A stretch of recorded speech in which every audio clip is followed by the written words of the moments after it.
One sentence kept echoing through my mind as I stepped out of the rideshare and into the cold Portland evening. My son said I was not family anymore. Those were the words that carried me through the long hours of travel. The wrapped gift resting on my lap the entire way.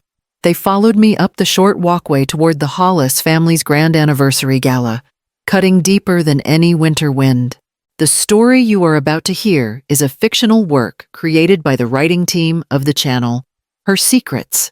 It is inspired by real-life situations to convey lessons about family, emotions, and human values. All characters and events are illustrative in nature. My name is Evelyn Merritt. I am 66 years old. I had spent 3 weeks preparing the gift, an engraved frame holding the only photograph where Caleb was still small enough to fall asleep on my shoulder. I thought it might remind him of who we used to be before his life merged with the Hollises and mine became a shadow on the edge of their perfect pictures. Warm laughter floated from inside the venue as guests arrived in shimmering dresses and tailored suits. I held the gift tighter, keeping my steps steady. I had not been invited to anything important in years, but the glossy card in my mailbox felt like a small doorway cracking open. Hope is a stubborn habit, especially for mothers who raise their children alone. Caleb stepped into the doorway just as I reached it. For one brief second, I saw the boy I used to carry home from school on rainy days. Then his expression shut down, polished smooth like the events he now hosted. "Mom," he said quietly, glancing behind him as if checking who might be watching. "You should go. You are not really part of the family anymore." Jenna appeared beside him, her hand placed lightly on his arm. Her smile was thin, almost polite, but her eyes held nothing soft. Behind them, several members of her family watched with the kind of curiosity people reserve for problems they think they will never have.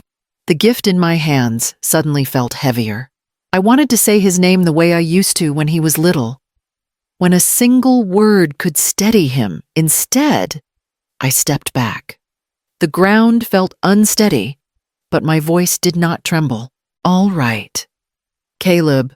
No one stopped me as I walked away.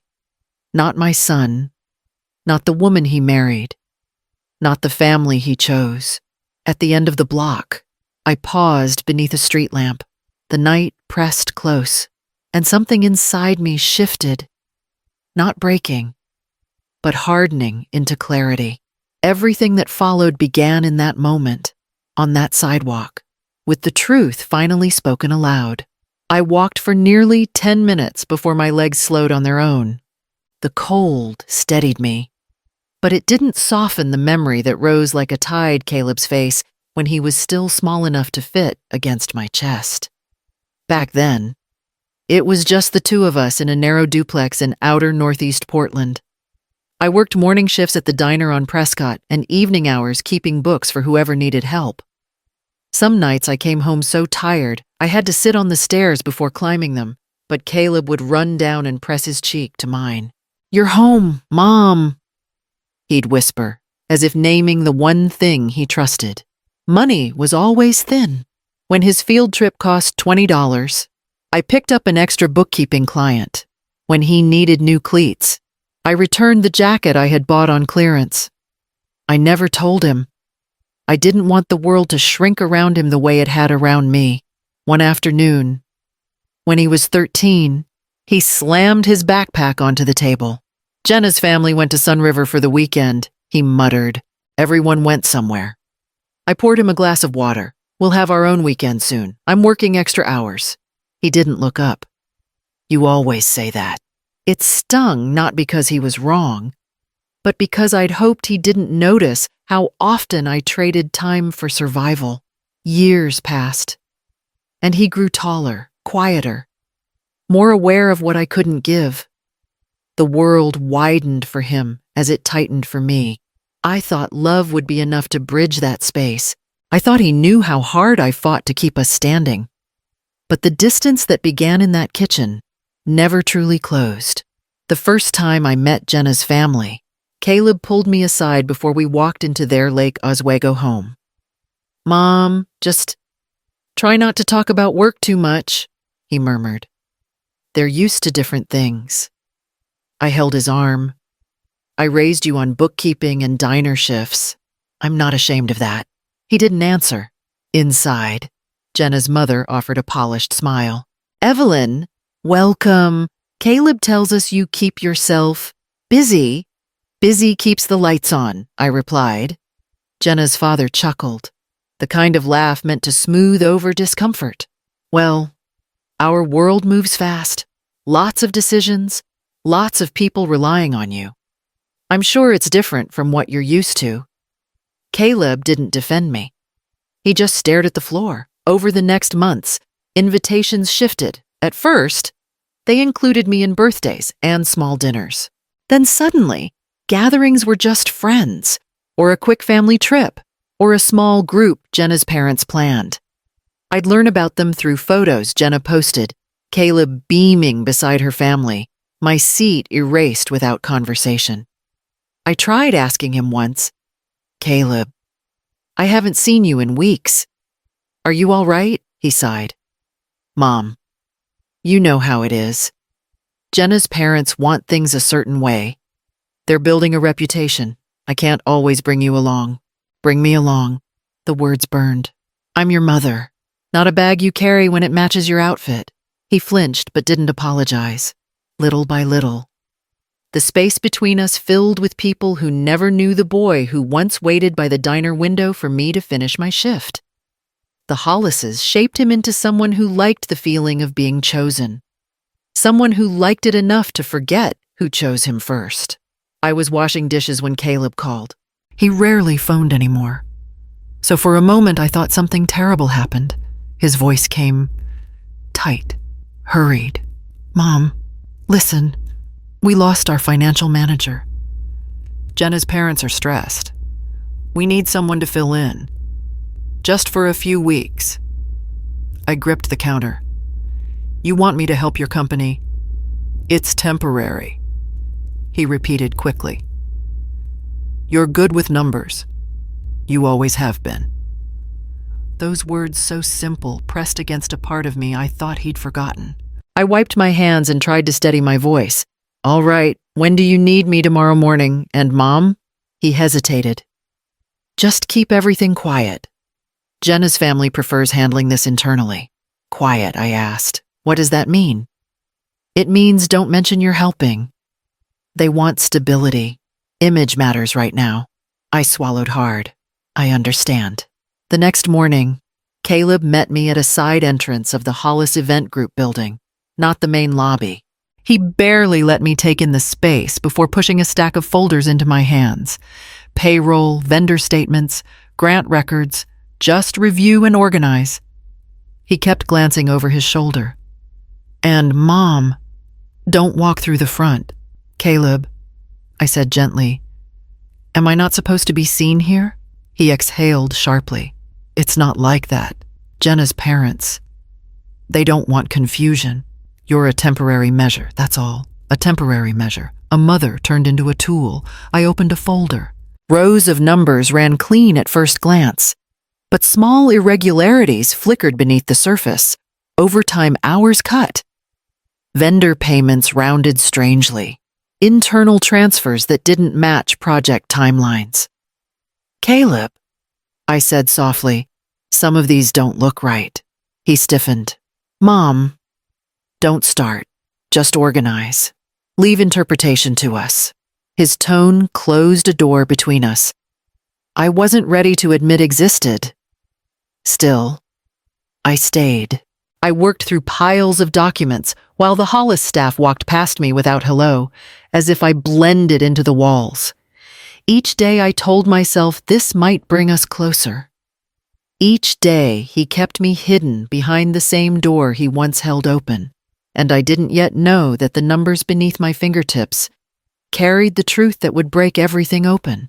By the end of my first week, the patterns weren't patterns anymore, they were warnings written in ink. I sat at the small desk they'd tucked behind a storage room door, flipping through timesheets that had been edited 3 sometimes 4 times. Entire overtime blocks were erased, replaced with tidy notes like employee dismissed early or event ended ahead of schedule. But I remembered those dates. I'd heard the staff leaving long past midnight. I flagged a set of records and carried them to Caleb's office. He barely looked up. "Mom, you can't interrupt meetings like this. There's no meeting here," I said quietly. "Just you and a screen." He sighed. "Fine. What is it now?" I placed the papers in front of him. These hours were changed. Repeatedly. "And the payroll totals don't match the initial drafts." "That's normal," he replied, dismissing them with a flick of his hand. "Adjustments happen. Adjustments don't delete 40 hours of work," I said. "Someone is manipulating this." His jaw tightened. "Mom, you're overthinking. You're not used to how we operate." I left the office with my stomach sinking, but that was only the beginning. In the following days, I found transfers labeled as operational relief, money that should have supported staff retention. Instead, those funds moved quietly into side accounts that linked back to Jenna's older brother, a name I'd only heard in passing. There were executive travel expenses disguised as vendor fees, renovation costs labeled under grant categories they didn't qualify for, and perks, expensive ones that never appeared in the official reports. When I brought a thicker file to Caleb, he didn't even let me sit. "Mom, enough. Caleb, these documents show misuse of relief funds. If someone audits this, stop." He snapped. "You don't understand modern business. Things are fluid. Money moves." "This isn't fluid," I whispered. "This is illegal." His face flushed. "You're doing it again, acting like the world works the way you learned it in some corner shop. This is a large company. We strategize. You wouldn't get it. I raised you on the truth," I said. "Not strategy. That's the problem," he muttered. I held the folder to my chest. "I need you to look at this honestly.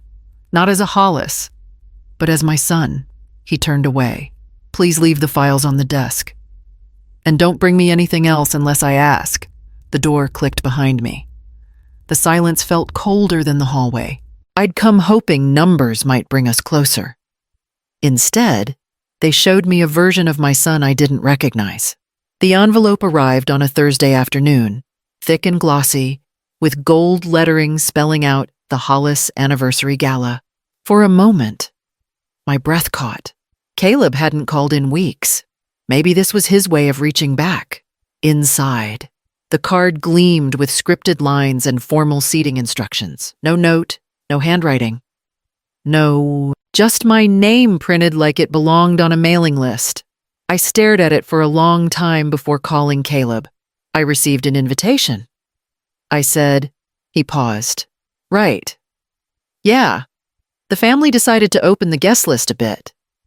"Caleb," I pressed. "Did you want me there?" He hesitated too long. "Mom, it's a big event. Lots of eyes, you being there. It helps things look stable." "So I'm stability now?" My voice cracked despite my effort. He didn't answer. Later that evening, Jenna sent a text. Short, polished. "We appreciate your presence. Please follow the dress code and arrive early for photos. Photos, not hugs, not family. Just something to put in a slideshow." I almost threw the invitation away. I almost deleted Jenna's message. But mothers live on thin threads of hope, and mine hadn't fully snapped yet. On the night of the event, I wrapped the gift I'd been saving, a framed picture of Caleb asleep on my shoulder, taken when he was 7, a year when love didn't need approval. As I stepped outside, clutching the small box, one thought pressed against me: maybe the invitation wasn't meant for me at all, but for the version of me they wished I could pretend to be. I walked until the lights of the venue faded behind me. My hands were still curled around the gift, but the weight inside my chest was heavier than anything I carried. A small cafe glowed at the corner, quiet, half empty, just enough light to keep me standing. I stepped inside and chose a seat near the window, where no one would see my face if it fell apart. I set the gift down and opened my old laptop. The familiar boot-up hum steadied me. For a long moment, I just stared at the screen, my reflection faint and hollow. Then muscle memory took over. I clicked through folders I'd hidden months earlier, copies of payroll drafts, grant logs, transfer spreadsheets, the documents I'd kept just in case. Though I never imagined the case would be this. The numbers told the same story they'd told in the office hours stolen, funds diverted, lies recorded as routine operations. I scrolled slowly, letting every truth land. A voice interrupted me. "Are you waiting for someone? A barista, warm-eyed, holding a coffee pot?" "No," I said, just trying to remember what courage looks like. He nodded as if he understood and walked away. My cursor hovered over a name I'd saved weeks earlier, Mara Linden, investigative reporter. I'd read her series on event companies misusing relief funds. She'd already been digging into this world for months. Sharp, factual, no theatrics, the kind of writer who didn't play with truth. I typed a message before fear could slow me. "My name is Evelyn Merritt. I have documents from the Hollis Event Group that show financial misconduct. If you're still investigating this industry, I think you need to see what I have." I attached the files and pressed send. My hand shook only after the email left the screen. 30 seconds later, a reply appeared. "Can you talk now?" I stepped outside with the phone pressed to my ear. Mara's voice was calm, clipped, focused. She asked short questions, dates, names, types of documents. She didn't gasp, didn't rush. She simply worked. When the call ended, I stood under the streetlight, breath clouding in the air. The path behind me was gone. The one ahead was sharp and unforgiving. And for the first time that night, I wondered if telling the truth meant losing Caleb in a way that no apology could ever repair. Mara worked fast. By the time I reached my apartment, my phone buzzed with a single message from her going live in 10 minutes. "Your documents confirmed what we had already been tracking." I sat at the edge of my bed, coat still on, watching the minutes slip by. At 9:15, my screen lit up with the headline, "Exclusive Financial Misconduct. Inside Portland's premier event empire." The first image was a spreadsheet I'd sent her overtime, hours erased, signatures altered. The next showed relief funds rerouted into accounts tied to Jenna's family. It was all there. Every number, every lie dressed as business. Across the city, inside that glowing ballroom where Caleb had shut the door in my face, phones chimed one after another.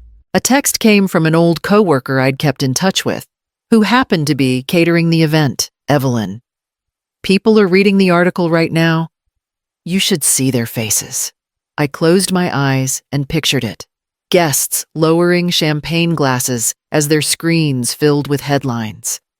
Whispers spreading, sharp and fast. A vendor showing another vendor a line from the report about unpaid overtime. A planner pulling her team aside, voice tight. Jenna scanning the room, searching for control that slipped through her fingers. And Caleb, my son, standing in the center like a man suddenly stripped of his armor. My phone buzzed again. This time, "Mara, they're spiraling," she said. "Several industry partners already reached out for comment. You gave them the piece they were missing." I swallowed. I didn't want to humiliate him. "You didn't," she replied. "You exposed the system he chose to serve." Back at the gala, my coworker sent another text. "Security just pulled Jenna's father aside. People are leaving. It's bad." I set the phone on the table. I didn't smile. I didn't cry. I just breathed. Slow and steady, as if the air finally understood me. Then came one more message. From an unknown number. "We need to talk. Now." No name, but I knew the tone. I'd heard it from him before every time his world cracked, and he expected me to hold it together. I looked toward the door of my quiet apartment. wondering who would reach it first, the son I still loved, or the people who had more to lose than he ever realized. They came at sunrise, 4 sharp knocks that rattled my door. When I opened it, Caleb stood in front, hair uncombed, eyes wild. Jenna and her parents hovered behind him like a collapsing wall. "Mom, you need to fix this," Caleb said, stepping inside without waiting. "Call that reporter and tell her you were mistaken." Jenna's voice cut in. "You don't understand what you've done. Contracts are freezing. Investors are panicking. This could cost us everything." I folded my arms. "I didn't lie. I gave proof of what you already knew." Jenna's father snapped. "Retract it now, or we'll take action. Legal action." Before I could answer, the hallway floor creaked. A young man, one of the event staff I'd seen at the office, stood there, twisting his cap in his hands. He had saved my address from the contact sheet back when I helped with payroll. "Mrs. Merritt," he said quietly, "I'm sorry to come unannounced, but I heard they were here. I thought you might need someone to back you up." Caleb turned on him. "You don't belong in this." The young man shook his head. "I do. I was told to change timesheets. I was told to keep quiet. Mrs. Merritt didn't ruin anything. She just told the truth." Silence pulled tight around us. I looked at my son, his panic, his anger, his fear. "Caleb," I said softly, "I didn't destroy your life. I stopped lying for you." His mouth opened, but nothing came out. He wasn't here for me.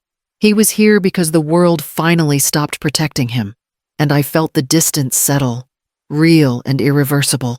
Months passed, and the city adjusted to the fallout. The Hollis Event Group paid fines that stretched into the hundreds of thousands of dollars. Contracts dissolved. Staff left.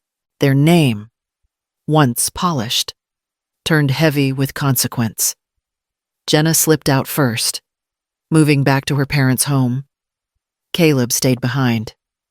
Suddenly, without a shield, drifting through headlines that no longer protected him, I rebuilt quietly. I took bookkeeping jobs for small Portland shops, the kind of work that reminded me of who I was long before the Hollis world swallowed my son.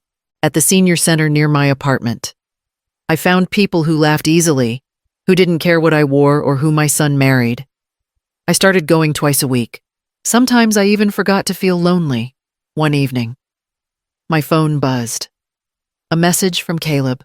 "Mom, I don't know where to go from here. I'm sorry, I just don't know how to fix anything." I read it twice, then replied, "Heal at your own pace, but I won't return to the place where you left me. Not again." The truth taught me something simple. Survival is not the same as living. Peace comes when you stop shrinking to fit what others want. If you felt something in my story, like, comment or subscribe so more people can find these moments too. When the people you love turn into strangers, choosing yourself is the first step back home.